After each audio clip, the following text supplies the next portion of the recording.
Hi, so welcome to the Pollock for this post-screening discussion of Swoon, 1992, and I'm delighted to welcome Tom Kalin, the director. So I watched this film first when it came out in LA in 1992, and over the years I've seen it many times, but this is the second time I've seen it in 35mm print on big screen. And I think I've been teaching this class on cultural theory for, I don't know, maybe 17, 18 times by now.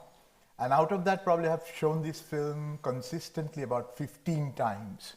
So this is like one of my go-to films that does a lot of work for the kind of argument or what I want to get across to my students. Tom, why Swoon? And how Swoon? Meaning, these are the how-why questions, like how did you get to make this film? And why the title Swoon? It could be many things, right? Sure. Well, I guess in spirit of full disclosure, I'll start with why it's titled Swoon. There is an English new wave band called Prefab Sprout, and their album was called Swoon. So it's, Patty McAloon, I have to thank for the title of the movie. I think the spirit of Prefab Sprout's music was, to me, captured what the film was about and the feeling of it. It also, at the time when I made the film, I talked about it. It's a word that sounds like a bird, like a loon. Mm-hmm. It's also a state that you're in when you're, St. Teresa, a Bernini sculpture of St. Teresa in ecstasy. Mm-hmm. She's swooning with religious rapture. There's something erotic, there's something religious about it. Those things are simultaneous in it. It's also a command. So I'm telling you to swoon. It's also, and it's describing something, it's a noun. And I guess we could also even use it as an adjective. So the flexibility of the word, and I think in that period of time that my colleague Todd Haynes had made a first film called Poison. Yeah. There was definitely a trend in that period of making one-word movies. I, for whatever reason, still can't get past the letter S. So my movies, the feature films I've directed only begin with S. So I may step out sometime and use another consonant. Yeah. Now I have to ask, why Savage Grace? Savage Grace is the name of the book. My second feature was a movie called Savage Grace, which is based on a nonfiction book that used that name, and why change what was good in the book? So yeah. So it's a strange, choice for a first feature. I don't know, maybe not. You tell me.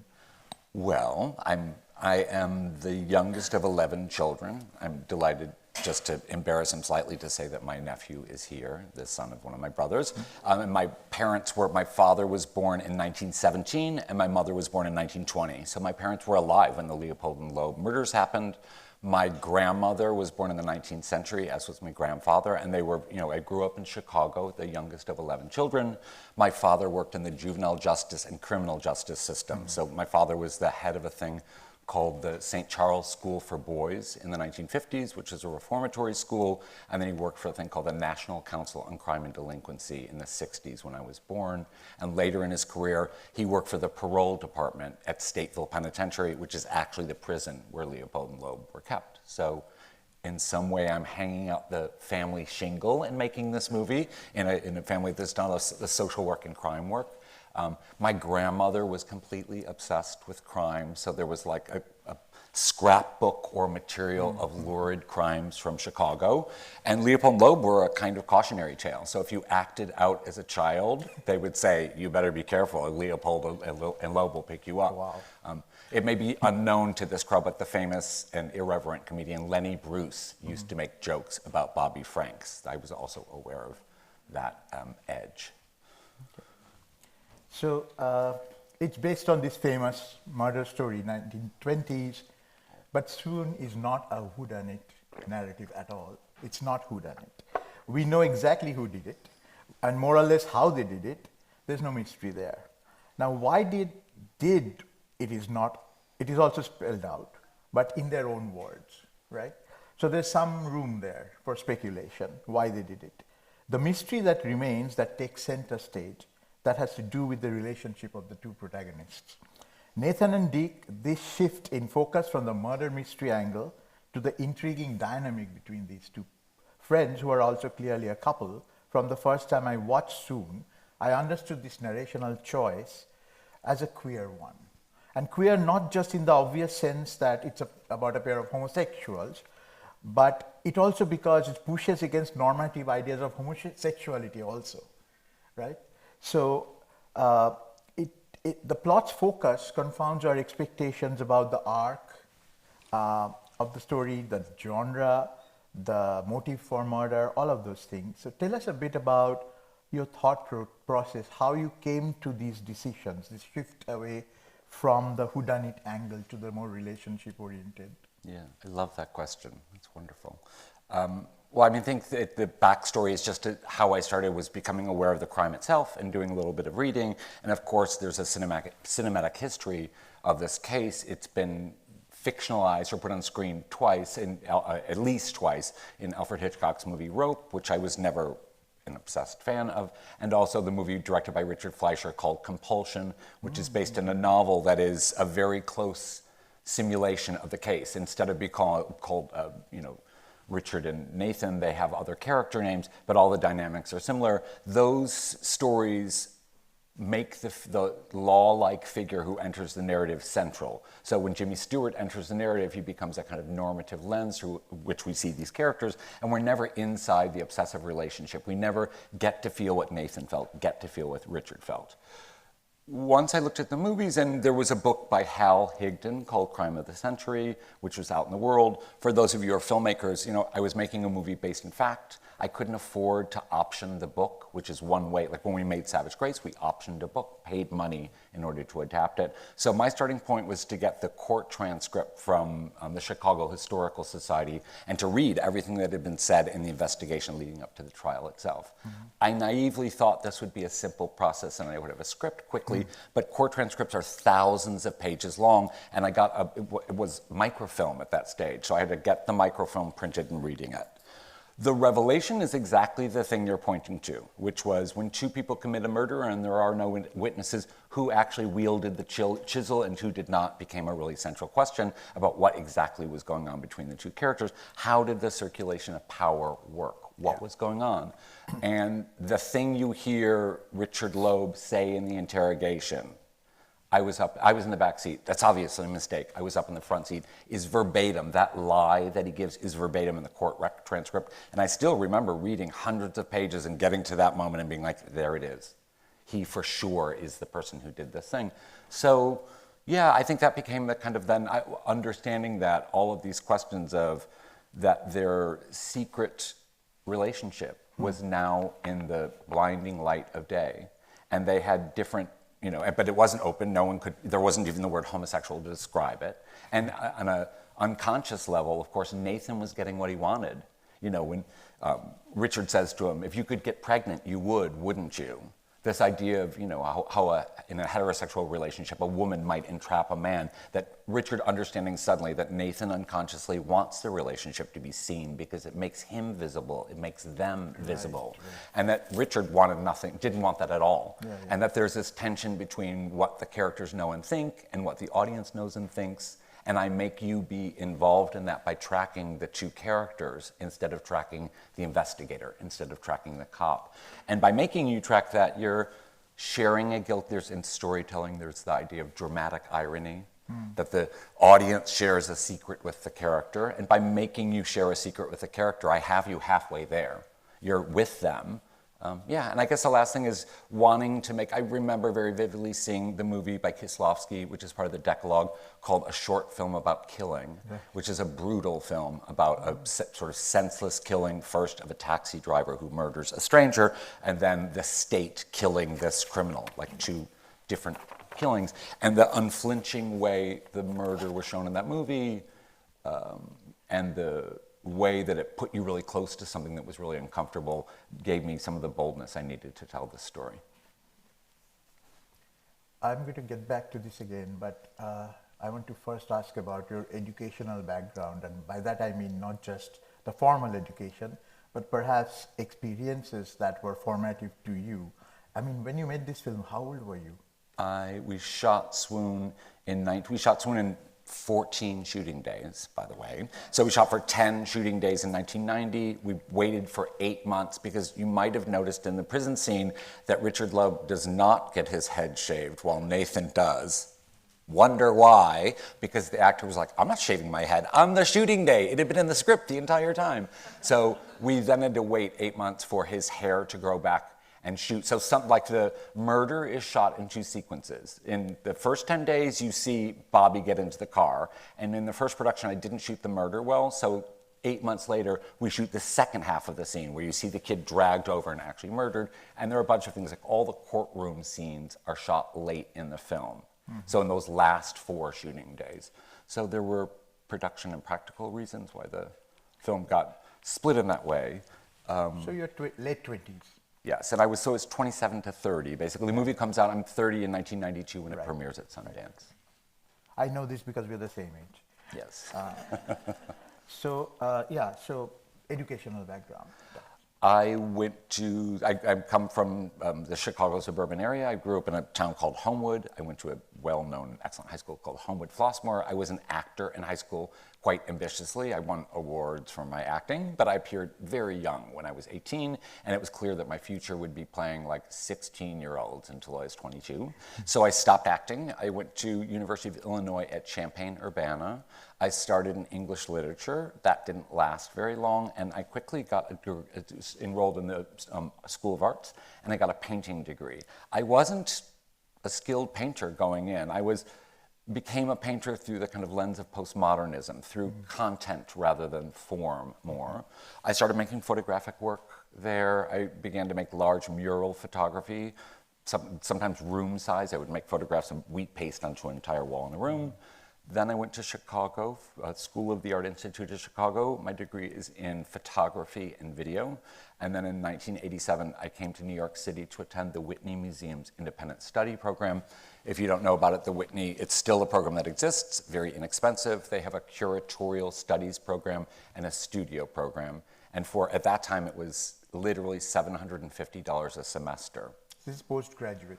Postgraduate, and so that's how I moved to New York in '87. And during that, when I moved to New York City, I become involved in ACT UP and Grand Fury, which are 2 AIDS activist movements that are happening. For a younger audience in this room, it might not be clear, but shooting a movie in 1990, 91, and releasing it in 92, it's the height of the AIDS crisis, and as a young gay man dealing with those issues, those energies are part of this movie. I don't think of Swoon at all as allegorical or metaphorical at all about AIDS, but the ferocity of it, the emotional feeling of it, gives you some window of what that time felt like. I'm going to jump to something else very quickly, side thing. I wasn't planning to ask, but it just came to mind. Like that moment when you were involved, right? You draped a giant condom over Jesse Helms. I actually wasn't at the Jesse Helms condom protest, but many of my dear friends were. Jesse Helms was a senator, much like it's Mitch McConnell, but worse in his generation. And he had a house, and they made a giant house-sized condom, and they went and pulled the house-sized condom over his house because he was against condom use and was an incredibly homophobic politician. And so the quip was something like they wanted to stop the toxic infection from coming out of politics, toxic politics, right? Yes. We need a giant one now. We need to revive house-sized condoms in this administration, I think. Anyway, so, this question about the educational background was really important because, I asked that of all filmmakers, but for you, it strikes me as remarkably that this film is so erudite, it's so sophisticated and analytical, it's deliberately discursive in a way that, I could say it's woke, but it's not entertaining in the commercial popular sense of the word, right? Yet it is utterly compelling, and it got broad distribution also when it first came out, right? There's a sense of urgency, in spite of the tone of the cool detachment and your refusal to turn it into some kind of vague invocation of humanity or their humanity. One thing one of the guys says, lawyer says that once they're in the prison, then they'll have emotions. Now they're being too cool, and which is probably true of all of us, right? But they never really repent. You don't see that happening. So that's really interesting. And Nathan howls in the prison at the end. That's where you come closest to this sort of, but even that's more animal-like, not quite human. So you retain that aspect. So the primal, raw stuff, like, that howling, I wonder how we might expect or rather understand this kind of directorial choices in relation to the film's context. You already mentioned AIDS, and if you want to talk a little bit about that, it's definitely about that stuff, but... Yeah, totally. I mean, I think one thing that would not be, most of you might not even be aware of the thing I'm going to describe now, and certainly wouldn't have easy access to the meaning of it. The reason I put the bed, we talked about this the other day, the reason I put the bed in the courtroom is at that time it made me think of a Supreme Court decision that just had happened called Bowers versus Hardwick. Just quickly, Michael Hardwick was a guy living in Georgia. He littered incorrectly and got a summons for littering, I'm not kidding, and he failed to attend the court date for his littering. The police officers went to his house and entered. He had a house guest sleeping on his couch. The house guest entered and was like, oh yeah, Michael's in the bedroom. The cops went in, opened the bedroom door, and found Michael having consensual sex, oral sex with another man. They were arrested because in Georgia, at that time, sodomy was illegal. In case you're heterosexual and you are horrible people and have oral sex, just to let you know that heterosexual oral sex was considered sodomy in Georgia. And so this court case goes all the way up to the highest court in Georgia. It gets reversed, and the state's attorney, or the attorney general of Georgia, who's Bowers, brings it all the way to the the Supreme Court to, say that the Georgia sodomy law should stand. And so this is 1987. Not so shockingly, at that period of time, the Supreme Court says, no, there is no fundamental right to sodomy, and Georgia can criminalize sodomy. So Michael Hardwick was, in fact, the sodomy was considered to be a federal offense. There was a big protest in Washington in 1987, which I attended October, I believe, of 1987. So when I'm thinking of, the state's surveillance and control and knowledge of what people are doing in the period of the Leopold and Loeb crime, I'm also trying to make a movie that's making you think of what had happened in contemporary events.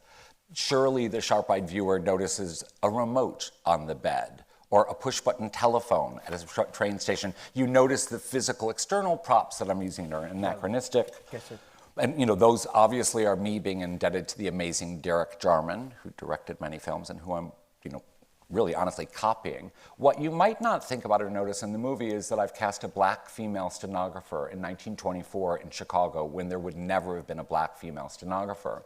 And when the judge says, as he did in the real case, women have to leave the courtroom, women really did have to leave the courtroom, and reporters, and when I make a black female stenographer then leave the room, I'm actually asking you as a viewer or an audience, who writes history? Who's included in history? Who's not? So using these kind of anachronistic elements in a way maybe that shed light on the period and help the audience understand that the things I'm talking about in the film are contemporary.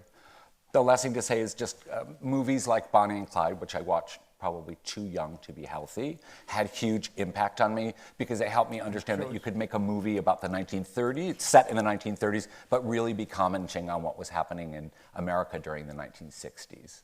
So the idea that period films could inform the time that you're living in really acutely. Yeah. This is going to be a later question, but since you brought it up, I'll bring it up now. So the film, this one and Savage Grace, your two features, go back to an earlier period. In this case, it's 1920s, Savage Grace is 1970s and before. So that allows your films to look amazing because those 2 decades were amazing in terms of fashion and, totally. The roaring 20s and this, So that those moments allow you to talk about the current moment when you're making the film. Totally. Right? Going back into that, like there's a kind of distance that you said. But I was also really struck by how much effort is there here to bring that lovingly to life. And particularly your use of the Coolidge's entry or the train, right? And he addresses the train and the thronging people. I mean, those historical footage from the archive you use, and yet you seem to have a real problem with historicism, right?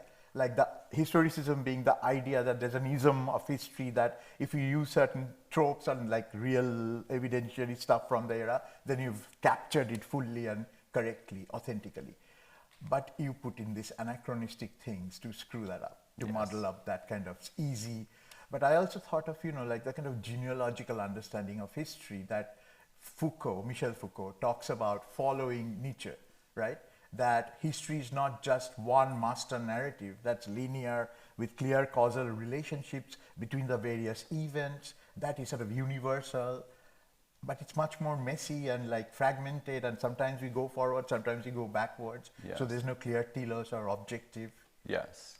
That's such a dense and amazing question. I have a lot of thoughts about it. I think one of the great pleasures of I made a first feature that was celebrated and successful, and that was incredible. It was just, I mean, how could you have that experience and complain about it? If you did, there would be something wrong with you as a person. So it's amazing to have that experience. And only after that success did I start to get some negative reactions. I was talking the other day about in Premiere magazine, this writer Paul Rudnick, who writes under the pseudonym of Libby Gelman Waxner, pretending to be a Long Island cranky woman writing film reviews, wrote a review kind of poking fun at Swoon and called it a 90-minute Obsession ad. Obsession was, of course, the Calvin Klein campaign shot by Bruce Weber. It's fair enough. I'm absolutely aping 90s fashion in this movie.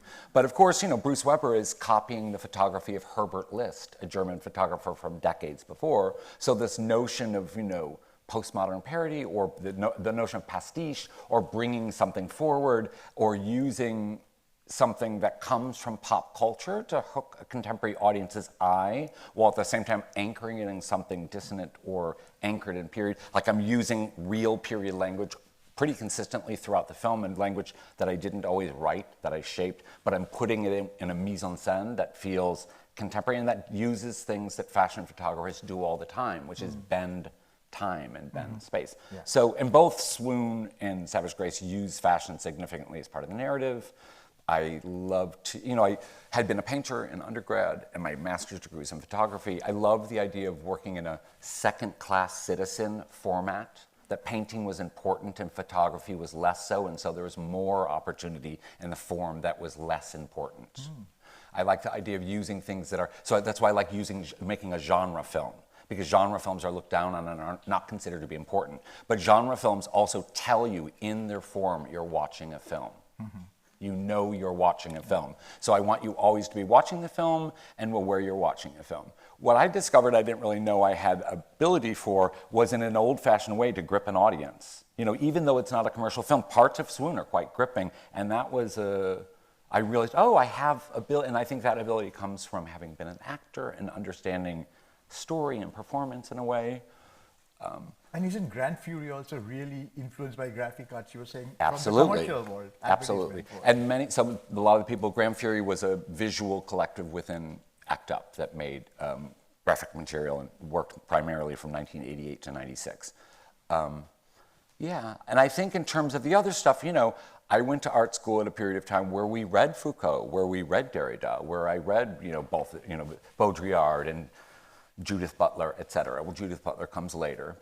And that, I was aware of the notion of, within Foucault of knowledge and power and surveillance. And just in the simplest sense of like seeing and controlling and defining, and that, the discovering when I was making Swoon, phrenology. So there's a sequence in the film where you see many of the characters in profile and there are these diagrams around them. That was a pseudoscience of the 19th and 20th century where racist interpretations of a person's physiognomy would supposedly predict their tendency towards crime. So yeah, I mean, the way in which the relationship of the prison system to the criminalization of queer identities in the 19th and 20th century was acutely interesting because of just my interests as a reader and a maker, but also for personal reasons. Again, like my dad worked in the prison system. I was aware, again, I told you the story the other day, my dad,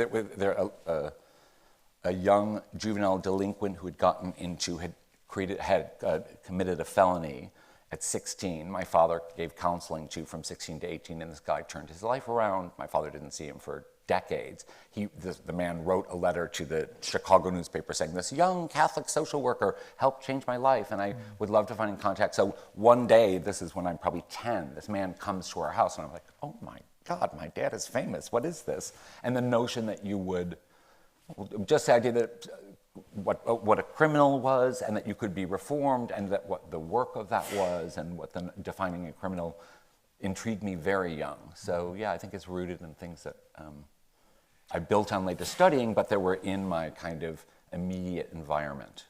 That moment when you're pointing to the who's a Jew, what is a criminal, and the nose, and all of those physiognomic that automatically, apparently determine what you're going to be or have these proclivities.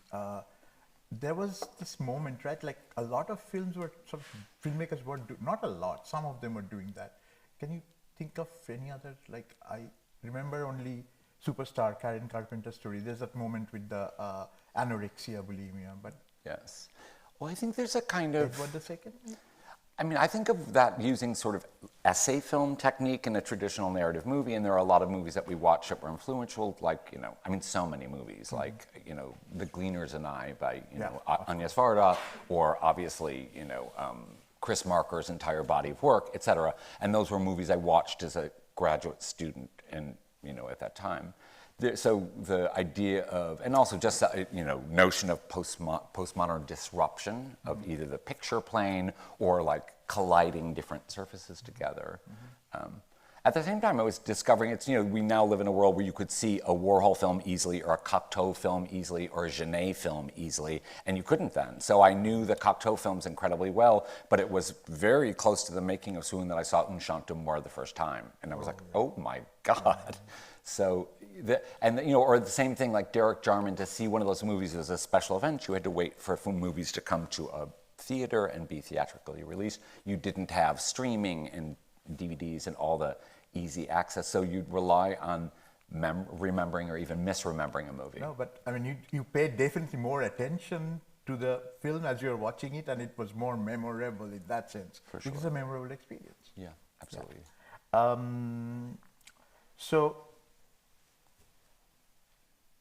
you like telling stories.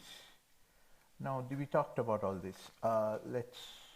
The release of Swoon was a landmark moment in the history of American independent cinema, and it's a matter of time before the film gets included in the National Registry of Film. We know this by the Library of Congress. It's already been nominated, right, several times? I believe it has, but it hasn't happened yet, so yeah. I'm hoping and praying. Sometimes we get sent, you know, like a question or whatever. We put in. I always put in Swoon. And tongues are tied. I think that just went through. Yeah. One of the premier works that inspired the coinage of the moniker New Queer Cinema, as Miguel mentioned at the beginning, in the 1990s. And yet with Swoon, you go against the widespread demand for the positive representation of LGBTQ subjects. So, you know, this is like more or less the moment when, what was that film? That Legs Crossed and Uncrossed. Oh my God. Oh, Basic Instinct. Basic Instinct, yeah, exactly. I love that legs crossed and uncrossed. Makes me know right away it's Basic Instinct. So, I mean, that was the moment, like killer lesbians again. You're doing killer gay men again. Yes. Like, talk a bit about the reaction you may have had from gay community people. Totally. Well, I moved to New York in '87. I went to an ACT UP meeting that summer. I met a young man named Todd Haynes at that ACT UP meeting. He had gone to Brown. He'd made a movie called Assassins, a film about Rimbaud, which I saw. And then later, I was aware that he made a movie called Superstar, the Karen Carpenter story, but I had not seen it. And I went to a screening, and his colleague, Cynthia Schneider, who he went to Brown with, and he made the film. And I wrote them like an embarrassing fan letter. There's no other way to describe it. Like, Dear Todd Haynes and Cynthia Schneider, when I moved to New York, I dreamed of making movies like the movie you made. Superstar. Yes, they were totally kind to me. Todd and I discovered many different affinities and became friends. Through Todd, I met Christine. I think Christine, like 5 minutes after meeting me, she said, you have a forehead the size you could project a movie onto. Not being, you know, a slightly edgy collaborator. And so Todd, this is Christine Vachon, who's the producer of the film and has produced, it was nominated for Past Lives, had her first Oscar nomination for Past Lives as a producer, and has done many, many dozens of movies. So I met Todd during that time. Todd was obsessed with Genet. We spent a ton of time talking about homosexuality and criminality, absolutely, specifically. You know, we were like, I don't want to make a coming out movie with a collie in the back seat and two gay men or lesbians driving a station wagon. You know, I used to joke all the time when I went out with Swoon that I believed in equal opportunity homicide. And that, you know, as a young gay man, that I used the example of Well, there are a couple of ways. You could look at Mike Leigh's Naked for a more contemporary example, but you could look at a movie like Double Indemnity, which is a fictional film. But, you know, in Double Indemnity, a heterosexual couple becomes so obsessed, the man is so ripe with lust for Barbara Stanwyck, Fred McMurray, that he makes a murder for it. You know, and nobody looks at Double Indemnity and says, those crazy heterosexuals, they have this wild, passionate sexual affair, and it drives them to murder. The heterosexuality has nothing to do with the murder. It's, you know, so it's not, doesn't drive the murder. Whereas when two gay men commit a murder, it defines and drives the murder. So though the notion to want to have a protagonist to have the right to murder might seem strange to you, at that point of history, to me, that seemed really important. Like, I want the right. Or when I saw Naked and I saw the movies about couples treating each other very terribly, and I thought, if I made a movie with all gay men or all lesbians treating each other the way the characters did in Naked, people would be like, oh my God, pathological homosexuality.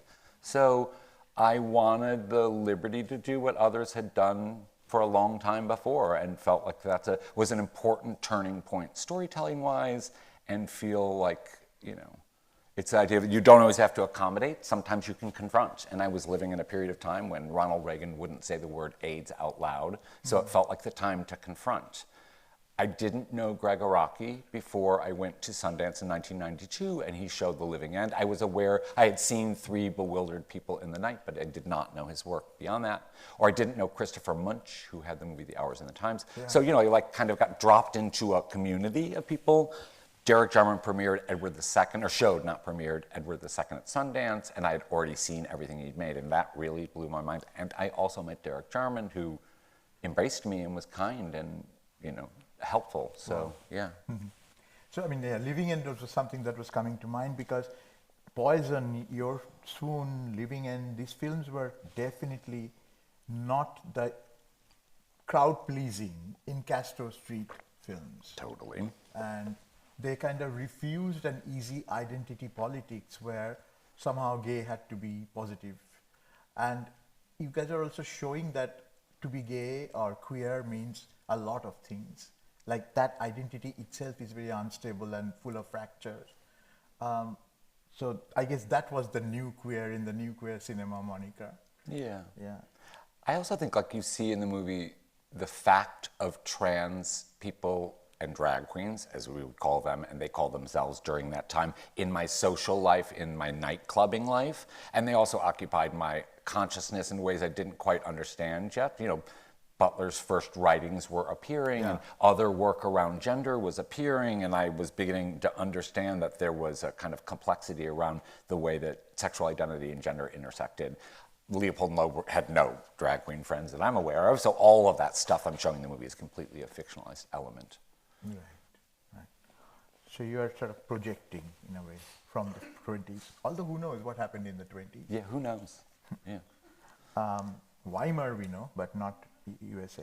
So how would you situate the film, this film, in relation to the more recent work you have done, say with Pride? It's a 6-part series, I don't know how many of you have seen it, that offers a certain version of the history of LGBTQ movement in the US or North America? Just US. US. Yeah. So it's a 6-part series, mini-series, on what channel, I forget? It was done for FX, and you can see it on Hulu. It lives on Hulu now. And you did the first. Yes. Speak a bit about that and situate that in relation to Swoon. That was fun. I mean, I think I'm 63. The generation I'm in, to give an example, I produced a movie called I Shot Andy Warhol. I Shot Andy Warhol was co-written by a person named, it was written and directed by Mary Heron and co-written by a person named Daniel Minahan. Daniel Minahan made one feature. He recently made a new feature. That feature is called Series 7. And then he went on to direct all of Game of Thrones that you love. Not every episode, but millions, and did tons of very blue chippy television. Many, and Mary did as well. Many of my contemporaries pivoted to television directing. I don't know what to tell you. They were like, do you want to direct 6 Feet Under? And I was like, I don't know, TV. I was a dope. I probably should have pursued and did not. But I maybe was not in a place where that was the right thing, because I'm quite independent and strong-minded.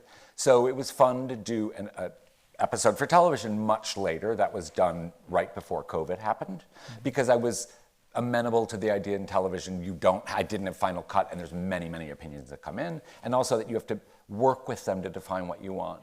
I got to pitch first, so I chose to do the 1950s because I understood that it was so long ago that I might be able to convince them to let me do part of the episode scripted, like with actors playing real roles, and they said, yes, you can do that. And so then I decided I wanted to do political cases. So the Killer had done preliminary work about Killer Films, the production company, had done preliminary work about the stories they were interested in. They didn't know the story about Lester Hunt, which was one of the main stories I told, which briefly is and most of you won't know the story either, which is shocking as Americans that we do not know it. But in 1954, a Democratic senator from Wyoming, Lester Hunt, killed himself in the Senate offices, and he was being blackmailed by the McCarthyite Republicans in that period of time because the Senate was closely tied. They were trying to bully him out of running for re-election in Wyoming because his son, who had recently exited seminary school, was arrested for soliciting an undercover cop. Shockingly, Lafayette Park, right across from the White House in the 50s, was the cruising grounds, like unbelievably. And so that young man, basically, will out him to the whole state of Wyoming, and the crime will be known to all. So yeah, that story was the starting point. The young man, the son, actually ended up marrying a woman and having children with her. And when I started doing that episode, he was in his mid-80s. So that was the starting point, is tracking down Lester Hunt Jr., Buddy Hunt was his name. Yeah, and it was a way to that's truly an essay film, a hybrid film where I'm moving between scripted narrative, documentary interview, and archive. I was amazed I think the film is actually somewhat experimental in form, and I found it's also conventional television, but I take chances with the form in a way that it was fun to do, and I was surprised that the effects allowed that. And you said also some of the things they said were surprisingly the channel had no problem with it. Yeah, another one of the stories I deal with is a woman named Madeline Tress who worked for the Department of Commerce. She was fired for being lesbian. They spied on her. They listened to every one of her phone calls and called her in and we've listened to you talk to your girlfriend this day and that day, etc. Her brother is a photographer named Arthur Tress. So they were both queer siblings, and both of them in different contexts talk about having sex at age 13. I don't know. I thought children talking about having sex and it being a happy experience on network television was not something. Arthur was told the story of at 13 he would go to Times Square and he would sometimes pick up older adult men and sleep with them. And I thought that would be the first thing they would say, you must cut this. We cannot have children having sex with agency or happiness. And no one ever said a word about it. So they then did have other odd and specific notes, but yeah. What's next? I hope I could someday make a film or limited series about the English fashion designer Ossie Clark. I wrote a pilot about that, and I don't know that that's going to exist as television or feature, if it's going to happen in the world. I'm making another essay film that's the first thing I'm doing that has any element of autobiography in it, or material about kind of my own life. And then I'm pursuing 2 novels simultaneously. I can't tell you what the novels are publicly because I don't have rights to them, but I'm on the verge of either one or maybe both of these novels to adapt. And it would be the first time that I'd be making a movie from entirely fictional material, which would be a blast. Okay, I'll have the last word. What gets very conveniently dropped out often from when people introduce Tom, I did that yesterday, I can't remember if Miguel did it too. He's actually a professor at Columbia University. Lucky me. In what department? I'm in the School of the Arts film program. And one of his students is my colleague, our very own Professor Althea Wasso. I wanted to point out she works on 2 things, the prison system, the carceral system, and essay film. And she was a student of his at one point. So we have a direct connection. We do. What a delightful one. You're welcome. What a delight it's been. I just want to say for a minute to say thank you, Bhaskar, and to thank Bishnu, and to thank the team here for their hospitality, Emily and all the rest, for the incredible hospitality, and for you, the audience, and your engagement in our conversations while I've been visiting. It's been a treat. So thank you. They're going to ask you Q&A questions now. Yeah, I'm excited.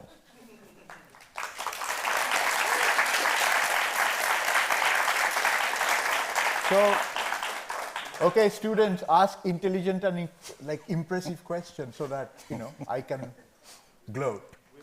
Hello. First of all, huge thank you for coming. And my question is about the episode of Pride that you did.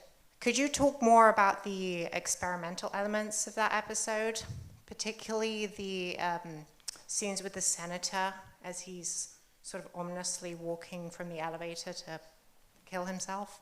Yes. Because I think that was where it reached sort of the climax of some of the experimental elements. But yeah. Yep. Thank you for your question. One of the biggest frustrations I had of working with that, like my big complaint about working for a network, like really to this day I'm mad, is that I wanted to start the episode with scripted material. So I was going to start with a man is shaving his face and he goes to work and you're just in a drama. He's not speaking and he's carrying a gun and he goes to his office and he shoots himself and you're 3 or 4 minutes in and then it cuts out and you realize you're in a documentary or an essay film. I then also tried to start the movie with Madeleine Tress. So a woman is walking down the hall and talking to, and she gets an interview and all the rest of it. No matter what I did, no matter how I tried, they would never let me cold open with the scripted material. So I'm not happy, actually, with the Pride episode that there's 2 minutes and 30 seconds, I think it is, of explaining the concept and setting you up for what's going to come. So that, to me, that's completely not, that's, conventional. That's explain first, show later. I wanted to show first and tell after, that sort of thing. And, I think there's experimental things about, I'm obsessed with the mugshot, as you might expect from my work. And so even in Pride, the mugshot is everywhere. There's 2 main camera positions. One is, I had 2 cameras simultaneously photographing every interview. One was placed directly in front of their eye line, so you saw their face flat. I thought of that as Fra Angelico or Piero della Francesca. I thought of it from art historical terms, a flat presentational angle. And the other one was directly profile. Every character is shot the same way, so that any interview I could cut from frontal face to frontal face, or I could cut from frontal face to profile, like character A in frontal face and character B in profile. And I did the same thing in the scripted material. So I could move between scripted material and documentary material and archival material on this visual idea of a pivot, basically, and that it was not going to be about cause and effect storytelling, and it would allow me to move anywhere I wanted in the episode at any time. Then I guess, there's a Hal, oh God, come on, brain, last name, the San Francisco photographer who shot all the Super 8 film that I use in the film throughout, whose last name is escaping me. His first name is Hal. He was a Super 8 hobbyist, and he shot thousands of footage of Super 8 film. For those of you, for instance, interested in the Japanese internment, even though he was not Japanese, there is incredible footage in his archive, which is, I think, the GLBT museum that's in San Francisco, of this, of what's happening when the Japanese population is being rounded up in San Francisco and deported.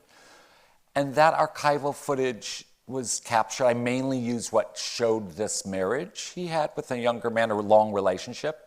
Interestingly, since gay marriage was illegal in that period, Hal had to adopt a guy named Torg, that was his nickname, as his son in order for the relationship to be recognized. This was common between same-sex couples in this period, adoption, rather, because marriage was not a possibility. And that material allowed me to, that really opened up the film, that archive material. I also thought, Pride's different. Pride's funny. I'm funny in it sometimes. I'm also very tender-hearted and sappy and romantic, things I usually do not show, like Swoon and Savage Grace don't have those elements. So yeah, and I think in some ways just experimentality of tone and emotion and feeling in a way that just is a different thing. And it really opened up. It was like a discovery to work in that way. And then just from a production standpoint, it's insane how few days we shot it.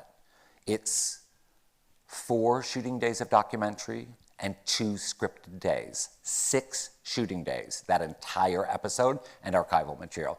TV, of course, is absolutely brutal. TV is a horror show because they work so quickly compared to films. But yeah, so that's what I think of it. And then it was just intriguing to have it have that audience in a way and be out in the world. It's also depressing about TV. Like, all my films I have prints of, and all I have of Pride is a moderately high resolution output because the network treats it as a commodity.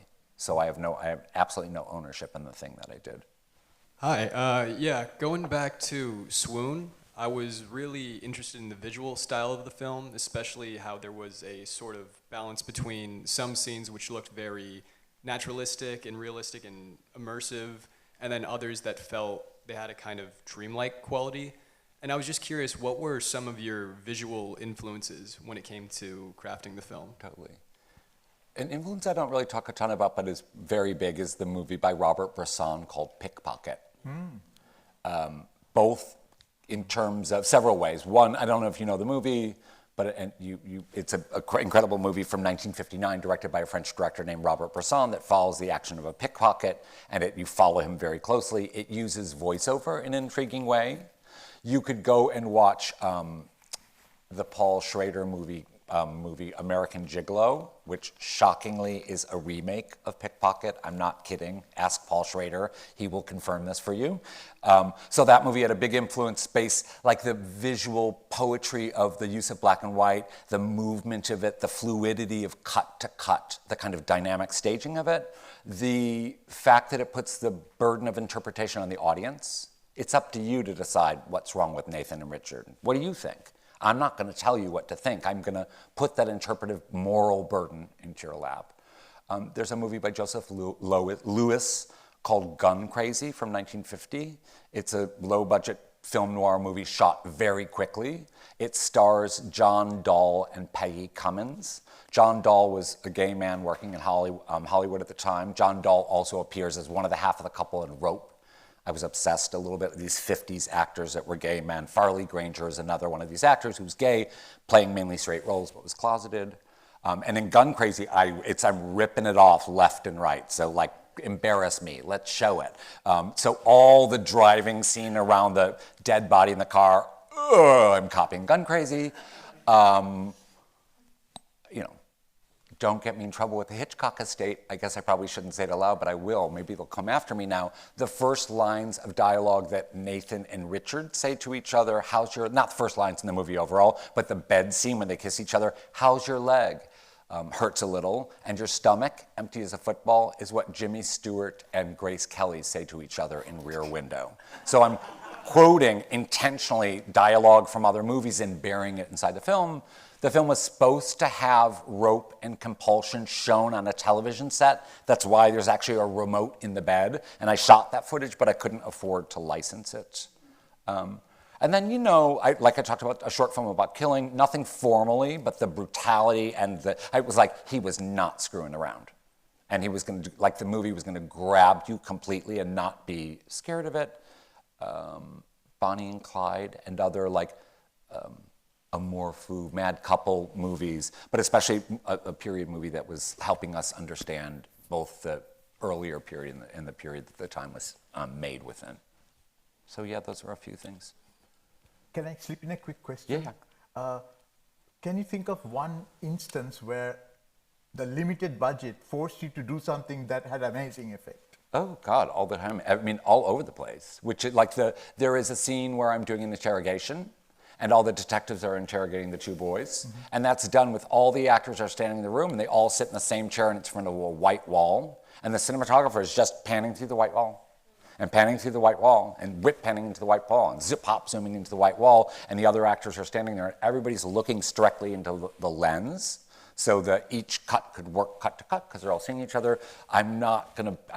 Do you really need to see a table? Are you dying to see a notebook? You're not really. So this and that, understanding what you left off screen could activate the viewer's imagination better than what I could put on screen because I had no money. And just the inherent minimalism of that approach, which Bresson or Carl Dreyer or other directors had already taught me. And the same with film noir. American film noir, especially low-budget film noir, they did long take and didn't reverse in scenes and made you involved by what you imagined, not what you saw. So, yeah. I just had a question about, in Swoon, there's a moment where one of the actors goes and shakes I forget the man's name, and says, you just shook the hand of a murderer. Yes. But there was no recall there. What was that moment specifically for? Because I thought maybe there would be a recall. What happens, that's the chauffeur, that's Nathan's family chauffeur who's cleaning up their car after they return for the night. And if the boys, if the boys had been more careful about that, the chauffeur would have never witnessed it. Because when the chauffeur then goes to drop off pajamas at the night to make sure these wealthy boys sleep comfortably, he let slip that, he could have never gone out because I was fixing the car. And that alerted to the police the truth that Nathan, Leopold, and Richard Loeb had rented another car to commit the crime. So, you could say, I didn't use a family car, it was home, but no, in fact, they used another car. And it became a element in the detection of the crime. It's one of the ways. So then they looked for where they could have possibly.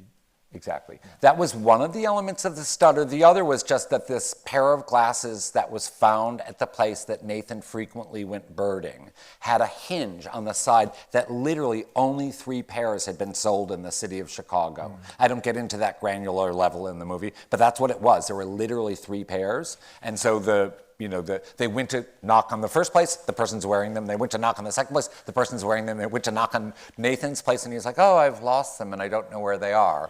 And that's what began the investigation. Can I ask a quick follow-up question? Yeah. Does the actual person who committed the murder, does he say that to the chauffeur? Or was that? I don't know that for sure. Things that I'm dramatizing that would not have the only things that I'm putting words back into the mouth that they actually spoke is when it's in a context that the state is surveying them, which is essentially all the interrogations with psychologists, those crazy things they tell about master and slave fantasies and all that, that's all real. They were called alienists at that period. What a great word. And not psychiatrists or psychologists. So those things come from the record, and my job was to sort of take what worked in that and put it in the actor's mouth, and then other things I had to write. So I don't know at all if Nathan and Richard ever had an argument, you wanted to get pregnant, you would. If you could get pregnant, you would, wouldn't you? That's something I made up. That's dialogue I made up. And so the movie's moving between scripted dramatic scenes that are trying to show you psychological dynamics or events that weren't on the public record, woven together with real things that were on the public record. Because once he kills the boy, he seems to have the upper hand for a bit, right? He looks very, you couldn't do it, I did it. Yes. So he's being more cavalier or bravura type thing. Totally. Yeah. No, and I think it's about the circulation of power between. This is where, Foucault is relevant, because it's about the circulation of power and what does it mean when the spotlight hits you? Do you want to be seen? Do you not want to be seen? What's really going on between the two of them?